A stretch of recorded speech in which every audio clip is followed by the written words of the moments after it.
Salut, aujourd'hui on parle de loi binomiale sur un exercice plutôt classique de Tombola. Avant de le décortiquer, je vous rappelle les formules à retenir. Donc une loi binomiale de paramètres n et p, sachant que n c'est le nombre de répétitions et p la proba du succès. Et bien pour l'obtenir, quand vous avez une variable aléatoire qui suit une telle loi, il faut savoir que la proba pour que x soit égal à une valeur précise, k, eh bien c'est le nombre de chemins dans votre arbre, k, où il y a k succès sur les n, multiplié par la proba du succès puissance k, multiplié par la proba de l'échec, on peut écrire q ou 1 p, puissance n-k.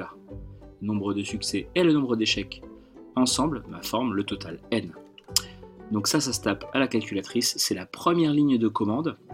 La deuxième ligne de commande sert à calculer ce genre de choses, p de x plus petit ou égal à k, ça directement à la calculatrice. Donc deuxième ligne de commande.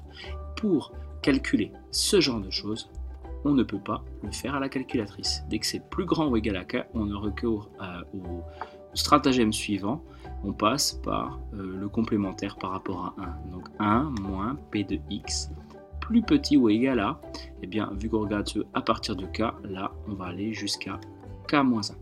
Et ça, pareil, deuxième ligne de commande sur votre calculatrice. Attention à ne pas oublier le 1. Dernière chose, l'espérance d'une variable aléatoire qui suit une loi binomiale, c'est égal à n fois p. À partir de là, je pense que vous êtes capable de faire l'exercice. Après ce petit rappel, mettez sur pause et on en rediscute. Donc une tombola est organisée dans une école, il y a un billet sur 3 gagnants. Bob achète 4 billets et il annonce qu'il est sûr de gagner. On admet que l'achat de ces 4 billets est assimilable à un tirage avec remise et on note x, la variable aléatoire qui compte le nombre de billets gagnants parmi les 4. Donc ce qu'on peut déjà dire, c'est que x de oméga, ici c'est égal à 0 billets gagnants sur 4, ou alors 1, ou 2, ou 3, 4. Et donc la première question, c'est s'intéresser à cette variable aléatoire, justifier qu'elle suit une loi binomiale dont on précisera les paramètres. Alors, elle suit les paramètres n et p. N, ça va évidemment être 4, puisque 4 billets achetés, et puis la proba du succès, 1 tiers. Donc B, 4, 1 tiers. Car, alors que faut-il dire? Il faut dire que on a une répétition, et on a surtout deux issues possibles, soit gagner, soit perdre. On est face à ce qu'on appelle une épreuve de Bernoulli, à deux issues. Un succès, ici le succès, deux issues, pardon. Le succès c'est gagner et l'échec c'est perdre, à deux issues, qui est répété. Ce qui crée un schéma de Bernoulli répété de manière identique et indépendante. C'est-à-dire que si vous avez gagné une partie, vous pouvez très bien gagner ou perdre à la suivante, de manière identique et indépendante. Alors pourquoi identique? Parce qu'on vous dit que c'est assimilé à un tirage avec remise. C'est-à-dire qu'il y a toujours, on considère qu'il y a toujours le nombre de tickets au total, le même nombre. Donc voilà, tous les mots sont importants. Déterminer, question 2A, la probabilité que ces 4 billets soient gagnants. Donc ici, on cherche la probabilité pour que x soit égal à 4.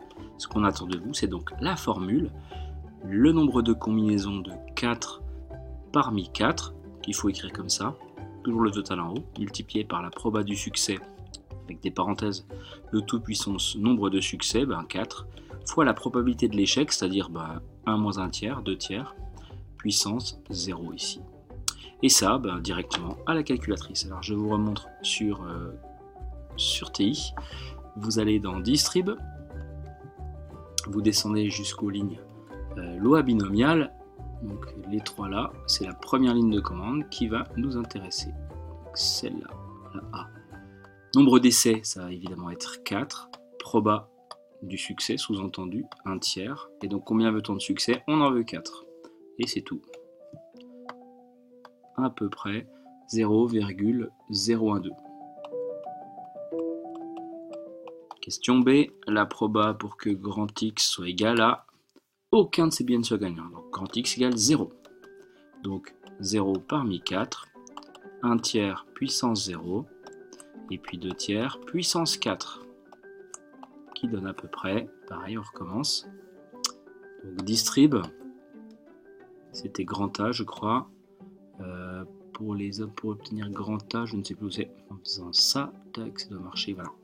Nombre d'essais 4, toujours 1 tiers, ce qui change c'est évidemment valeur de X, 0, et on trouve ici 0,197 avec un 5 derrière, donc on va mettre 0,198. Question C, la proba pour qu'au moins un de ces billets soit gagnant. Alors qu'est-ce que ça veut dire au moins un billet? Ça veut dire soit 1, soit 2, soit 3 ou soit 4. Donc en gros, x supérieur ou égal à 1.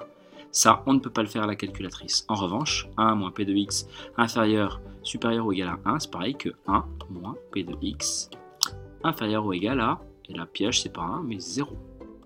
Ça, au passage, c'est la même chose que 1 moins p de x égale 0. Donc en fait, on peut directement reprendre le résultat ici, à peu près 1 moins 198.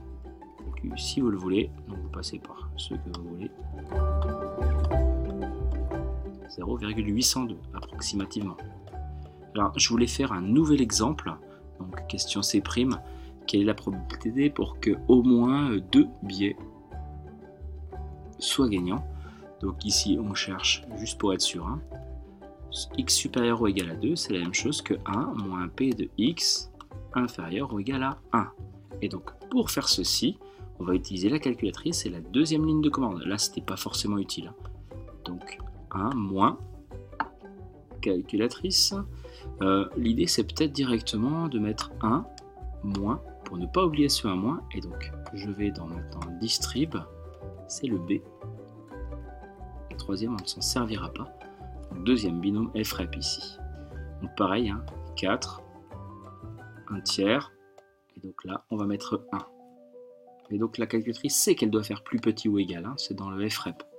Directement, on colle, donc 1 moins ce truc là, et mon résultat directement c'est 0,407. Là j'avais commencé à taper 1 moins, je vais les enlever, 0,407. Dernière question, question D. Combien peut-il espérer avoir de billets gagnants? Eh bien, on vous demande de calculer l'espérance de x, donc n fois p, 4 fois 1 tiers, 4 tiers, c'est-à-dire à peu près 1,33 billets gagnants. Voilà pour cet exercice qui résume un peu tout de manière pragmatique sur les lois binomiales. À bientôt!